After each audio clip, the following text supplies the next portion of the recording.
बिस्मिल्लाहिर्रहमानिर्रहीम। स्टूडेंट्स, आज का टॉपिक बहुत ही इम्पोर्टेंट है और मैं बाकायदा डिटेल से आपको समझाऊंगा कि क्या गैस 100% करेक्ट होता है। यकीनी तौर पे नहीं होता। कोई लोगों का 80%, कुछ का 70%, बेस्ड ऑन एक्सपीरियंस। लोग गैस पेपर कैसे बनाते हैं? कुछ लोग सिर्फ तुक्के लगाते हैं, कुछ लोग अपने एक्सपीरियंस की बेस पे बनाते हैं। मैं कैसे गैस पेपर बनाता हूँ, मैं आपको ज़रा समझाता हूँ। मैं एनालाइज़ करता हूँ टेक्निकल तरीके से, जो कि आपको डिटेल में बताऊँगा। और चूँकि मैंने अपने बेटे को भी वही पढ़ाना होता है जो आपको पढ़ा रहा हूँ, लिहाजा बहुत दिल से बनाता हूँ। थीम्स मैं निकालता हूँ एसएलओ बेस्ड पेपर्स में से, वो मैं आपको समझाऊँगा कैसे। और पास्ट पेपर में से एक्सट्रैक्ट कैसे करना है, उसको भी आपको समझाऊँगा। और फाइनली मैं आपको 3 टॉपिक्स के ऊपर कुछ मोटे-मोटे सेंटेंसेस समझाऊँगा, जो आपने किसी भी टॉपिक पे जो आपको आ जाए, आप उसमें डाल सकते हैं। सबसे पहले essays in SLO based papers 2022। ये सेट 1 था, ये सेट 2 और ये सेट 3। इनको अगर टेक्निकली एनालाइज करें आप, तो ये 3 टॉपिक्स जो आपको नज़र आ रहे हैं, जो मैंने रेड से शो किए हैं, ये एजुकेशन बेस्ड है। Need for online studies, importance of English, need for technical education. यानी पहली थीम हमें मिल गई है एजुकेशन। फिर how can we save our environment, ये नेचर पे है। नीचे आ जाएं तो ग्लोबल वार्मिंग भी नेचर पे है, और चार्म्स ऑफ स्प्रिंग सीजन, ये भी नेचर पे है। और use of cell phone at school, role of media, benefits of digital technology, और आखिरी के अंदर need of technical education. Technical लफ्ज़ आगे लगा है, इसको हम टेक्नोलॉजी में भी यूज़ कर सकते हैं। और थीम्स अब इससे हमने क्या एक्सट्रैक्ट की? एक एजुकेशन, नेचर और यूज़ ऑफ टेक्नोलॉजी। तो इन 3 थीम्स के ऊपर हम आखिर में एक-एक छोटा-छोटा सा ऐसे भी देख लेंगे। पास्ट पेपर्स में जो ऐसेज आए हैं, उसमें भी आप देखें कि एजुकेशन बेस्ड टॉपिक मैंने रेड में हाईलाइट किए हुए हैं, नेचर बेस्ड ग्रीन में, और टेक्नोलॉजी बेस्ड ब्लू में।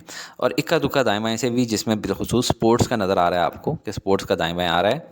और नेचर के अंदर मैंने ये भी लिख दिया, अ विज़िट टू हिल स्टेशन। ये आपने ज़रूर पढ़ लेना है कहीं से।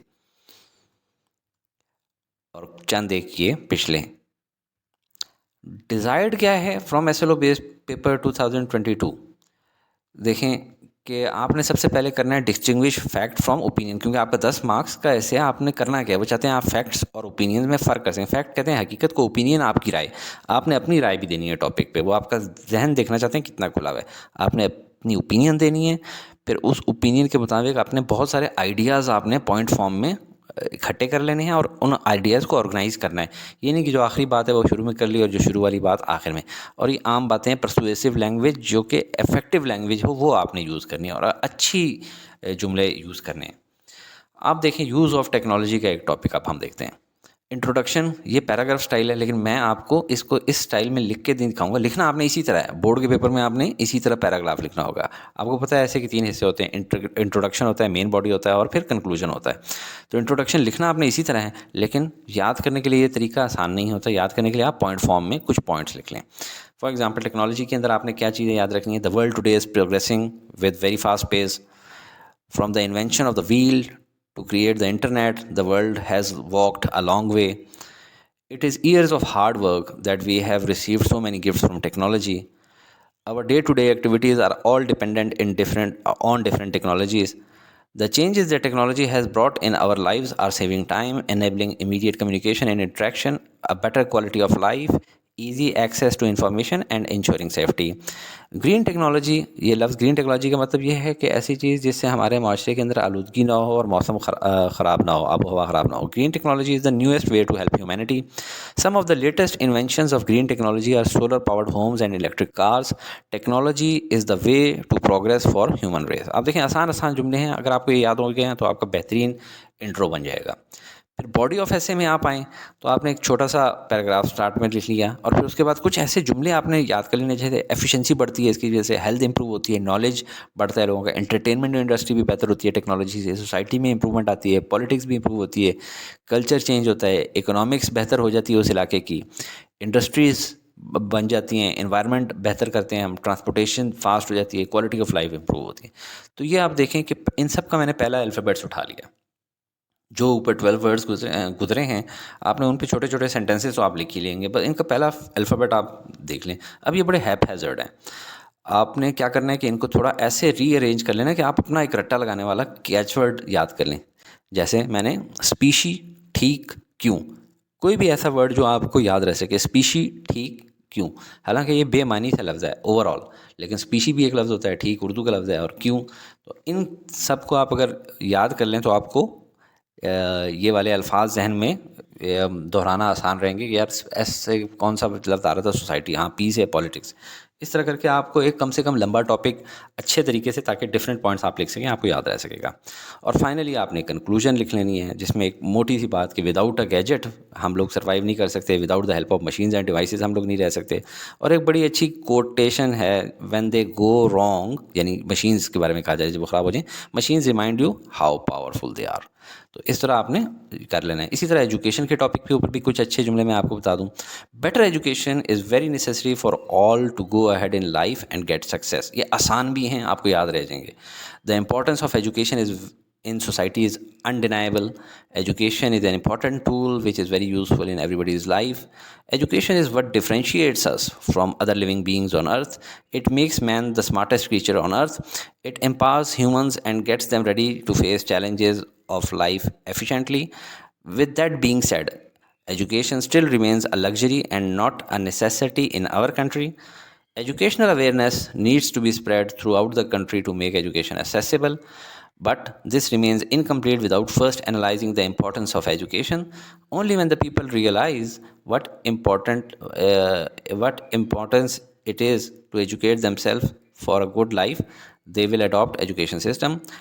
और इसके बाद आपने ऐसा जुमला लिखते हुए, ताकि मेन बॉडी की तरफ, now I will throw some light on importance of education and how it is a doorway to success. फिर आपने एजुकेशन के बारे में जो जो अच्छी बातें हैं वो मैंने उनको बोल्ड कर दिया। एलिमिनेट करती है पॉवर्टी, गरीबी हटाती है, अनएम्प्लॉयमेंट बेरोजगारी हटाती है, बेनिफिट करती है कंट्री को, बेटर चांसेस ऑफ डेवलपमेंट हो जाते हैं, increases the success rate of person हो जाता है, इन्हांस लाइफ स्टाइल हो जाता है, quality of life style improve हो जाता है, मेकिंग अ पर्सन इंडिपेंडेंट हो जाता है क्योंकि कमाना शुरू कर देता है, self sufficient to earn, self confidence आ जाता है, एजुकेटेड पीपल जो है ना vote for better candidates in the country, doorway to success है, जॉब अपॉर्चुनिटीज़ हो जाती हैं, help us to choose the right path. और फाइनली आप लोगों ने एक कंक्लूजन लग देना है, इट एनहांसेज योर इंटेलेक्चुअल बात आपकी अच्छी हो जाती है, and the ability to make good decision, economic growth of country अच्छी हो जाती है। नेचर के ऊपर आए, उसका पैराग्राफ भी आपने इस अंदाज में लिख लेना है। Nature is an important and integral part of Mankind. It is one of the greatest blessings for human life. However, nowadays humans fail to recognize it as one. Nature has been an inspiration for numerous poets, writers and artist. आपको पता है कि artist वगैरह poet लोग जो रहते हैं अच्छी अच्छी नज़में लिखते होते हैं नेचर के बारे में. This remarkable creation inspired them to write poems and stories in the glory of it. They truly valued nature, which reflects in their works even today. Essentially, nature is everything we are surrounded by, like the water we drink, the air we breathe in, the sun we soak, the birds we hear chirping, the moon we gaze at, and more. Above all, it is rich and vibrant and consists of both living and non-living things. यानी nature में living things भी आ जाती है, non living things भी आ जाती हैं, जिस तरह पहाड़ वगैरह. Therefore people of the modern age should also learn something from the people of the past and start valuing nature before it gets too late. मतलब अच्छे जुमले लिखे हुए. बॉडी ऑफ ऐसे में आपने क्या लिखते हैं, ये जो है ना, in existence long before humans, nature हमेशा से मौजूद थी. Offers us protective layer. Man kind without nature is impossible. Plants, animal, reverse, mountains, moons and more, ये सब के सब इंपॉर्टेंट हैं. वाटर एंड फूड नेचर का हिस्सा है. रेनफॉल, सनशाइन है, एयर है, वुड है, ये सब गिफ्ट ऑफ नेचर हैं. कंजर्व करना है हमने नेचर को. ड्रास्टिक स्टेप्स लेने की ज़रूरत है to prevent any damage. Prevent करना है डिफॉरेस्टेशन, दरख्त नहीं काटने देने. सॉइल इरोजन हो जाती है, वरना डिक्लाइन हो जाता है रेनफॉल ज़्यादा नहीं होती. पोल्यूटिंग ओशन वाटर जो है, इसको रोकना है हमने. एक्सेसिव यूज़ ऑफ ऑटोमोबाइल्स, गाड़ियाँ ज़्यादा यूज़ नहीं करनी. एसीज और ओवन ज़्यादा यूज़ नहीं करने. ओजोन लेयर ख़राब होता है. ग्लोबल वार्मिंग होती है, उसकी वजह से ग्लेशियर पिघलना शुरू हो जाते हैं. और पब्लिक ट्रांसपोर्ट पे हमने जाने की कोशिश करनी है. हर बंदा अपनी गाड़ी ना लेके जाए, पोल्यूशन बढ़ती है. और इन्वेस्ट करना है सोलर एनर्जी में. फाइनली कंक्लूजन आप लिख लेंगे, जिसके अंदर कुछ खास बातें. It is our duty to conserve, बचाना फ्यूचर, क्यों, फ्यूचर जनरेशन्स के लिए. और प्रिजर्व करना है नेचुरल रिसोर्सेज को. ये नहीं कि सारा जब तक वो आए तो दुनिया में तेल डीजल ख़त्म ही हो चुका हो. तो आखिर में ये रिपीट कर दूं कि ये 3 थीम्स आपने अच्छे तरीके से पढ़ लेनी है, और ये जो भी टॉपिक आएगा आप उसमें फ़िट कर देंगे इंशाल्लाह. Best of luck. अस्सलाम वालेकुम स्टूडेंट्स, अगर आप चाहते हैं कि आपके टीचर ये वीडियोस बनाना कंटिन्यू रखें तो ज़रूर लाइक शेयर और सब्सक्राइब करके हौसला अफजाई किया करें।